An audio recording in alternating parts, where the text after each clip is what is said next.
Welcome. Hey, everybody. back. Welcome back, man. I got to tell you, that was probably one of the longest series that we have. But Oh, after 17 or 18 weeks, I'm glad we're done with the DOT classes. yes. All the placards we finished, and then we were having a chit chat. Which, if you're listening to this in order, which obviously you are, because the episode where Pat is on isn't coming out for another week or two. But this is actually his second time on because we're going back in time, and it's magical. You welcome. it's a whole MCU multiple universe thing. You'll get it. It's crazy, but like he said something that was so timely. He was like, "We're trying to do DOT Class 10." I was like, "What?" And he's like, "Oh yeah, me and Chris are doing this." So we brought him on. We got Chris Pfaff of Northwestern fame, and we got Pat Durham from Stached Training fame. So say hi, guys. Welcome, guys. Hey, how's it going? Thanks for having me on again. Or for the first time. Yeah. Pretend it is, man. Pretend it is. So, Pat, tell us a little about you, where you come from, what you're doing. So I'll just do a real quick intro. You can get the more detailed on the next one. But mechanical engineer, I've worked long time in the auto industry, 20 years, advanced R&D.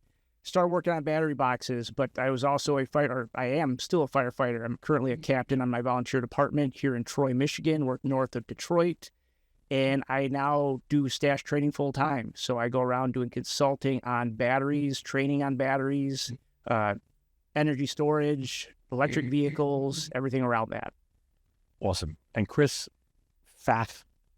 Yeah, as you said, up from the Northwest, I'm with the fire department of 20 years up here just outside of Seattle. And in my instruction path, teaching across Washington State and across the Northwest, I decided to build a webpage, hazmatandrescue.com, where we have online training, ongoing training, where I end up doing my quick 1-minute videos, hashtag hazmat minutes.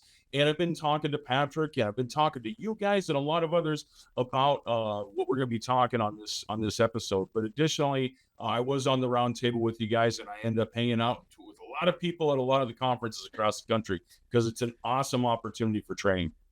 I love it. All right, so spill the tea, as the kids say. DOT Class 10, what are you talking about? Yeah, like, all right, so why? Like, what is we know that each DOT class is its own hazard. So was there a hazard that was forgotten about? Did a new hazard pop up? Like, what's the thought process? I would say it was more of a new hazard.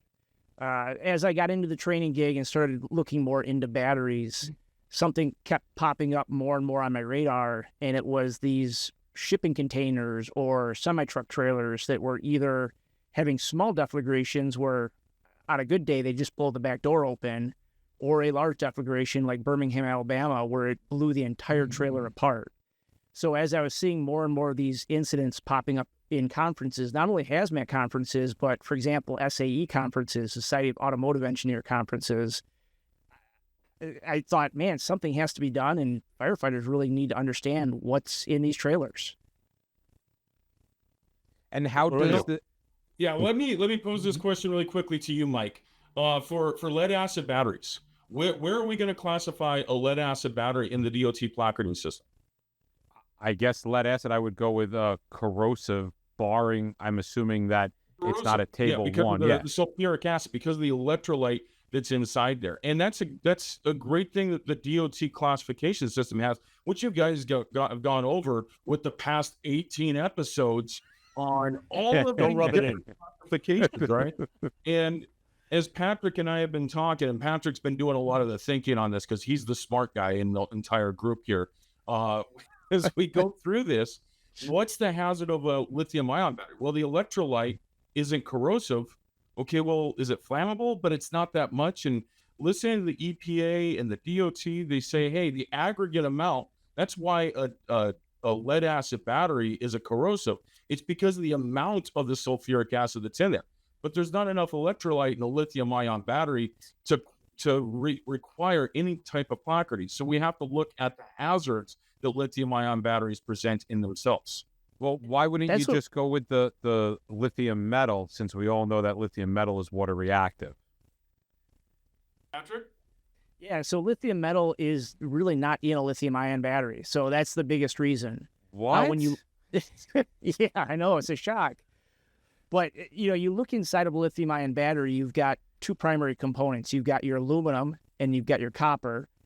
On those on the anode and cathode, now you've got your lithium ion based chemistry built, a surface on top of that. You have your graphite on the other material, and then just a really tiny amount of electrolyte.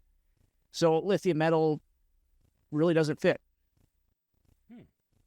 That's interesting. 'Cause I was just holding up as a joke, but if you're watching, like, this is the current one, and it's like it's in the class 9, and you see these on like your Amazon package, right? It comes in and it's got this little baby stuck on it, or now they're printing it directly on the boxes because they have that much money. But it doesn't make sense because all they did was they adulterated the original 9 and just put a battery on it, like, call it a day. And it's not. I agree with you. It's like a bastard child that's like in the middle of nothing. And what really shocked me when I started getting into this is a couple things. Number one, that Class 9 placard, it's on the package, but it's not required to be on the trailer itself. If it is on the trailer, it doesn't need that little battery symbol on it. On top of that, the drivers don't need any specialized training. It's a hazmat placard, but it really isn't a hazmat placard. Yeah, it's more just kind of a suggested warning that there could be something random. You don't know what it is. You don't know how it is. You don't know what it could do. It could be a small portion of anything else. Yeah, that's the big thing right there, Mike, is with those 8 first classifications, there are specific definitions that you guys went into for the flammable range, for the flash points for this, for the reactivity or the activity of the specific chemical, or what the pH is of the product. All these different specifications. And with lithium ion batteries, we don't see that. And we throw it into that DOT class 9 like Bobby talked about. And what do we teach on and think about as first responders for DOT 9 placard? Well, this is going to be miscellaneous. It just didn't fall into the category. It's probably like environmentally hazardous substance. Yeah, it's like milk. PCBs. Who knows what a PCB is? Don't lick it, right? Batteries are not don't lick it. They have a whole wide range of additional hazards that you guys have been talking about for, 4 years now? Yeah, so it's been a while. So would what would then fall into a class 10? So I looked at it. It really is 3 different hazards. The fire hazard with the batteries and thermal runaway, and really that's the one we prefer to see, because if it's on fire, the other 2 aren't as much of an issue. But the other 2 is you've got your toxic gas that's being given off. And if you've seen the news just recently, I did a big video on this as well, but we've got firefighters being injured permanently due to inhaling these gases, right? They're losing lung function. They're not able to go back on the job. And then if that gas, because it is flammable, it builds up inside an enclosed space like a trailer, it can explode and disassemble a trailer, and that's not something you want to be standing around. So now you've got this explosion hazard. I like it. I think it's an ingenious way. And actually, do you mind if I put the image up of the... Absolutely, put it up there. All right, I'm doing this on the fly. I don't know if this is actually going to work, so you're going to have to give me a minute. I wasn't prepared for this. While he's figuring that out. So you're kind of doing your conference thing, and you sit there and you go, this really should be a separate category. Well, how do you start to get a DOT class 10 enact? Like, do you just call the DOT and it's like, hey, I got this great idea? Yeah, I like that. I think it's great. For those of you who are not watching, there's a big picture of batteries on the top. The top is red and the bottom is like a candy stripe orange, I guess it would be. Yeah, orange and white for the toxic gas and the explosion hazard. So really following the common theme throughout all the other placards and just bringing it into a new classification. Yeah, kind of a mixture of all the hazards. You got a little bit of explosive hazard, you got a little bit of toxic hazard, you got the flammability hazard, all tied into one placard. That's the big thing, that when we came together with the color code with this and the pictograms and everything, as Patrick started building this, he kept on bouncing it off me, because Patrick's a battery guy. He's not a hazmat geek. Not at all. He still responds to a lot of hazmat calls, but he's not a technician, and he's still proud to say that. And he's still an amazing engineer. I have done the instruction, just like many of our other instructors have talked about with lithium or with the DOT placarding. Colors mean a lot. And over my shoulder, I have a DOT Class 3 placard, and we're able to identify that really quickly just because of the color, like you said there, Mike. That red means fire. When we see the placard, red means fire. And then the DOT placarding system talks about white being toxic. So you guys have already talked about with the 2.3s and the 6.1s and the 6.2s, and even the corrosive vapors in DOT Class 8. Heck, DOT Class 9 is just, it looks hazmat-y. So there it is. We got some candy cane stripe. And we saw this from the DOT a few years ago, back in 2006, so more than a few years ago. They actually changed the DOT 5.2 placard. It used to be just a yellow placard, but they recognized that our oxidizers are organic peroxides, that they can be explosive. They're not designed to be explosive, but they can be explosive. So we mix the color red, we mix the color yellow, we make the color orange from that top-bottom correlation with those placards. And that's where we started putting it together with this placard, identifying, well, should it be yellow? Should it be red? Well, orange is the best because of DOT placard 1, which is the explosive, like Patrick just talked about. That hydrogen potential explosion, deflagration, or detonation type of event is an indicator on that just visually with the placard. All right. With all of those parameters that we've explained in, even the silliness, like, ammonia is in the, the green club because it's just below that threshold and they play the shenanigans. I get it. Is this specifically for specific chemistries? Is this going to be specific state of charges? Or is this going to be like any battery, right? Any non-liquid battery? I mean, how would you cordon this off? Yeah, I think it needs to be more generic than just lithium-ion batteries. I'm not really sure how we work that in because we are coming out with different things that I would consider they're high-capacity batteries.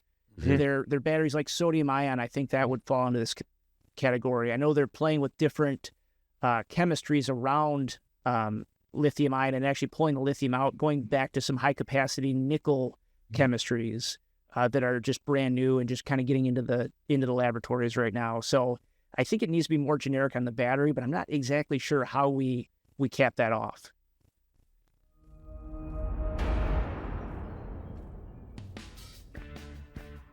Hey, Mike, look around and tell me how many lithium-ion batteries you have around you right now.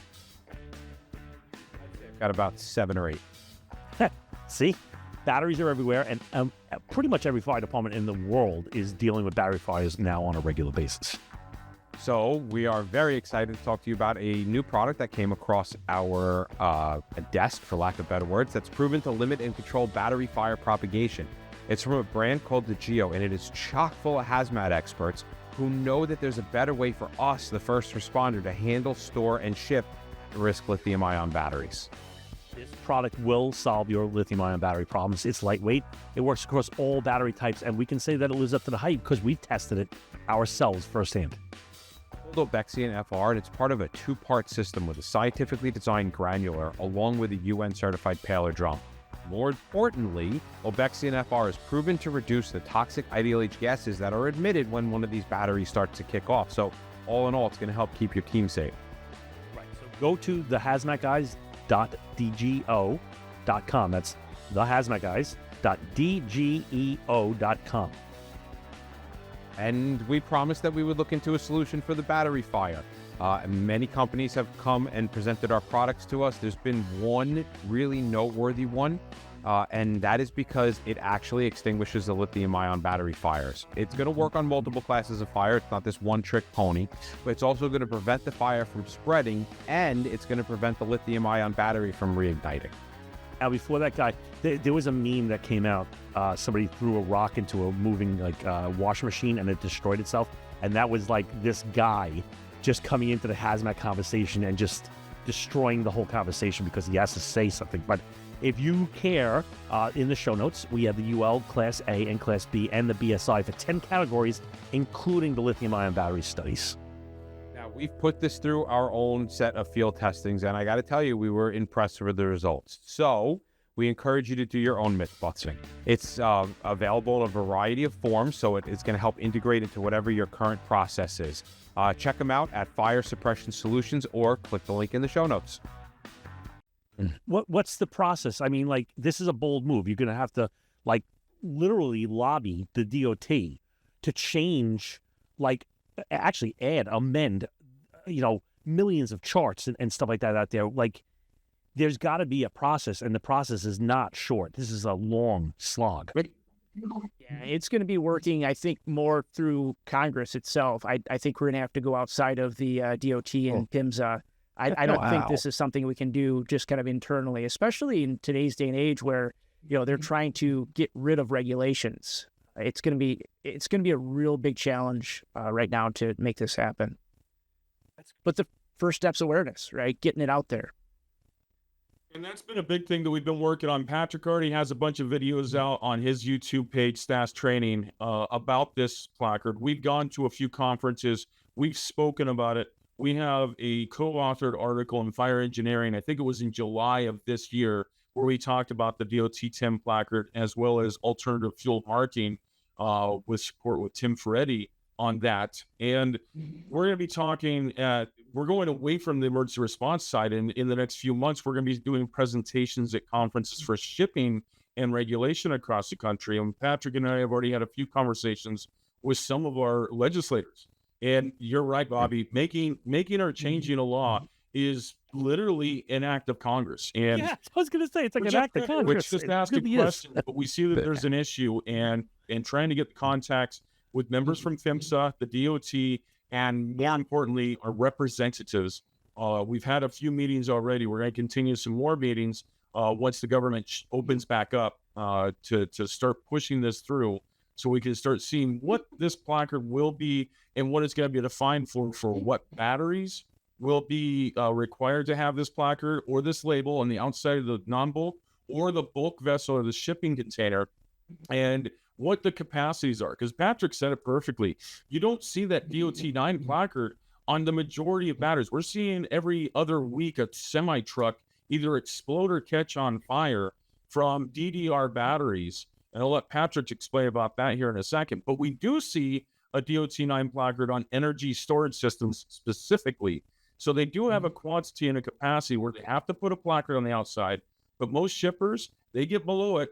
And that means that normal semi-truck is just a semi-truck without hazmat, and it could blow up on you. And my focus has really been on the end-of-life batteries or the DDR batteries, so damaged, defective, recalled batteries. And the reason being is because new batteries are typically in a device, they're packaged neatly, they're in nice stacks on the pallets. But you take end-of-life batteries, for example, you get them from a recycling center, and they're just taking all these batteries, they're dumping them in a barrel, right? And they don't really, I don't want to say they don't care, but they're just filling up these barrels. And the battery might have been in decent shape or okay shape when it went into that barrel, but now you've got all these battery cells that are at the bottom of the barrel, and they've got all the weight above them. They're bouncing around with the road vibration, and that's what's causing these failures. The other side of it is, part of it is the placard. The other part of it is the actual vessel itself. I'm not sure that we should be shipping end-of-life batteries in a shipping container, for example, that's all sealed up, or an enclosed trailer. I really think we need to be moving towards something like a Conestoga trailer with the flexible vinyl sides. That way it's not building up the gases inside, or if it is, it's more of a whoosh than a big bang, right? Right. I Like think a glass panel. I think we should be burning them on site. Well, burning them on site, but I've been pushing that for 5 years. Let's get one of those giant drums that you would like roast jalapenos in, and just put a bunch of them over an open propane fire and just let it rotisserie until they're nothing but scrap copper. The other option would be shredding them on site, and that way we're not shipping batteries with energy in them. Because the other part of it is we have no idea what the state of charge is in these batteries that come out of devices, right? We just don't. Would your class 10 separate into two different divisions where you had just the idea that we have a properly shipped, like out of the factory Yeah, I buy an lithium-ion iPad, battery? I get a 10.1. But now if I'm going to ship off, batteries from a scooter that's been involved in an accident, it's now like a 10.2. Is there a thought process in that as well? I don't have a thought process on that right now. My focus is primarily the end of life, because I think that would be a lot easier to get buy-in from the industry. If you're looking at brand new factory batteries, I think we're going to have a lot more difficult of a time getting buy-in from the industry on that side of it. And I've spent some time talking to recyclers as well about this, and I've got a lot of buy-in so far about this concept. So they seem to like it. I like the buy-in, but is there anybody pushing back so far that's been vocal? Because, I mean, Sunshine right now has two political sides. So, Right. like, there's got to be some kind of resistance somewhere. What have you guys come across in this resistance? And honestly, what can anybody listening to this podcast do to help push this agenda through? At this time, I really haven't gotten any resistance from the people I've been talking to. I don't know, Chris, have you heard anything on your end? No, I have not. And that's been the interesting thing. Of course, we've been starting on the emergency responder side for first and second responders on the identification of this. And obviously, there's been big buy-off and, yes, support for it. Everybody's appreciating it. And some of the shipping industry has talked to both Patrick and myself, and they seem rather receptive to it as well. I was down at a conference in California a few weeks ago, actually a month ago, and I was talking to some of the salvage and overhaul guys, and they were asking for this. After I brought it up, they were wanting it because right now it is wild, wild west. They don't know if they're doing it safe. And the EPA, in their response to the wildfires in Lahaina and the Palisades, which Patrick was down, did a walkthrough with EPA Region 9 with the Palisades on that. I did a little bit of training with them a few weeks ago, and they're still learning how to build the plane as we're flying it. And we were talking about the containers right there. They're using open top shipping containers that have the tarp on it, and that's for the black mass and non-batteries because they're still releasing hydrogen and other products like that. And they're providing training and some guidance on that. They're working with DOT, and they found out a few times that they were in violation of DOT regulations. The EPA was getting fined by the DOT for doing things like, hey guys, same team. But we're still all trying to figure that out. And the EPA has been supportive with this.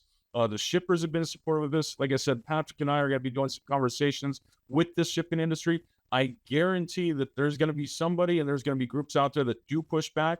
But the big thing, like you just said there and asked Mike, what can people do to help us out? I'm going to leave that to Patrick right now because it does start with the conversation, getting that awareness and talking about it, but getting connections as well. Yeah, I think the biggest thing is just getting those connections. So if anybody has connections, feel free to reach out to me or reach out to Chris. We'll work on getting information to the right people and moving it forward. But one of the things that you made me think about, you're talking about the Wild West and the EPA being in violation of DOT standards. One of the things that's crazy to me is you look at an electric vehicle and you crash that EV, or we'll say it was in a fire. Okay, as long as the batteries are still inside of that vehicle, you can throw it on a tow truck, drive it wherever you need to do, and there's no real requirements around moving that vehicle. But that vehicle cracks open and you got 1,000 batteries laying on the ground. You can't just shovel those into the back seat and then take that vehicle somewhere because now you're violating the DOT standards. So we're in this really weird space right now when it comes to batteries and transporting damaged batteries. I think this is intriguing, even if it's an exercise in just, a conversation to be had. Like, it's a healthy conversation, like to say, hey, listen, this is a new hazard, and what we've been doing for the last, 11 billion years has worked, but now we have this new thing. And so what does that mean? It's like, modern problems require modern, solutions, and it kind of thing with Chappelle. Yeah. This does kind of scratch that itch where we now have, I could definitely see a 10.1 and 10.2, but I don't know, the shippers will probably be all in a panic now. They're like, well, my cute and fuzzy batteries are now look devious. Well, one of the things I wanted to do is make this an optional thing and basically sell the placard, say, hey, if you want to use this placard, do it. It'd be great for firefighters, first and second responders. But Chris had to rain on my parade and tell me that, hey, that's not really illegal to do. So it's unfortunate. Yeah, we can't come up with our own DOT. You know what? I'm going to make these as stickers. We're going to start getting them out. Well, one of the things I had actually considered, and I need to get back into, is the DOT allows you to apply for a special permit. And that's what things like Cell Block does, right? They have that special permit. They're allowed to bypass the existing DOT rules if they prove there's a need. It was a road I started going down. It's not a really easy system to navigate. So it's something I just need to come back to and see if we could get relief from those rules to allow for a Class 10 placard on the special permit side. Oh, okay, I see. So you would almost have to have that special permit to then classify as a Class 10, with a Class 10 being the fact that it is a special permit. Correct. Gotcha. That sounds very circular, but I like it. Well, but I'm sorry. No matter what, as we continue to navigate through this, heck, Bobby, you just said possibly a DOT class 10.1 or a 10.2. I don't think Patrick and I have even talked about a 0.1 or a 0.2. I already like that idea. And like you said right there, the conversation is the most important part. Like Patrick started off with an idea and he had a pictogram and a few colors. He talked to me. I gave him adjustments on the colors because of my background. And just right now with this conversation, that adds in a little bit more. And that's where we start talking to the shippers as we open up this conversation to identify when and where we're going to need the placard or a label. Is it going to be a 10.1 or a 10.2? Is this placard going to be appropriate? It may look completely different when we get to the end of this road. We're at the beginning of the road right now, and Patrick has been working on this for some time as it is. But like you said there, Bobby, modern problems need modern solutions. And you look at the ERG back in, when did they first start making it? 1978. And then they started updating it every 4 years. Why does the ERG need to get updated every 4 years? We already know all the chemistry. We already know all the rest. Well, because the chemicals that we use change. Our knowledge about the risk changes. And with lithium-ion batteries, even though they've technically been around since the 70s, even though they've technically been installed in equipment since 1991, even though we've had this problem now for over a decade from the FAA and from firefighters with hoverboards and Samsung Note 7s, we are finally truly recognizing what this issue is. And we have to recognize that we need proper identification on it. So at the end of the road, if it looks completely different, if we have different codification numbers, I'm okay with it as long as we end up getting awareness and we stop killing and hurting firefighters, law enforcement officers, tow truck drivers, everybody else. I can even see it. Go ahead. That's the biggest thing is getting somebody hurt, because as we know, nothing's going to happen until there's some type of mass casualty or some type of really bad fatality involving firefighters, right? That's when people are going to scramble and be like, shoot, maybe we should do something. You know what? I can even see this. I'm Mr. Idea guy. Doing it like the RAD, you know, where the white label is the good stuff, so you don't have the orange, and the DDRs have the orange, and that's the 10.2.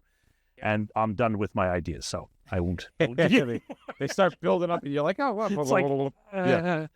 All right. So homework. We ask for anybody out listening. They said before that sometimes connections and just who you know and getting the word spread is one of the most important things. If somebody does have a connection, say they know a union lobbyist or a union leader or an organization leader, somebody who's involved with the government in any way, shape, or form and may be able to open a door, how can they reach out to you guys to make that connection? So you can reach out to me at pat@stashedtraining.com. That's my email. Or visit my YouTube channel. I've got ways to reach out there, or my website at www.stashedtraining.com. And Patrick's probably one of the best resources for anybody that has connections and contacts. Patrick is pretty much the lead on this. I'm helping him out. Absolutely. If you want to reach out, whether it be to me on any of the social medias with Hazmat and Rescue, or through my webpage, hazmatandrescue.com, all the contact information is out there, or heck, even send smoke signals. I go to a lot of the conferences as well. Just come and talk to me. But Patrick is the lead on this. We're definitely working together on this. I'm looking forward to what we see in the future with it. I think it's great. I wish you guys the best, and if we can help you with anything, let us know. Except for my stupid ideas. We need stickers. We're gonna get stickers. We got a sticker guy. We got a sticker guy. Oh, all right. Thank you guys for coming on. I appreciate it. Thanks for having us. It's been awesome. Thanks, guys. The hazmat guys, quite frankly, they have the best training out there. Everybody says so. Tremendous courses, fantastic trainers. Let's make hazmat training great again.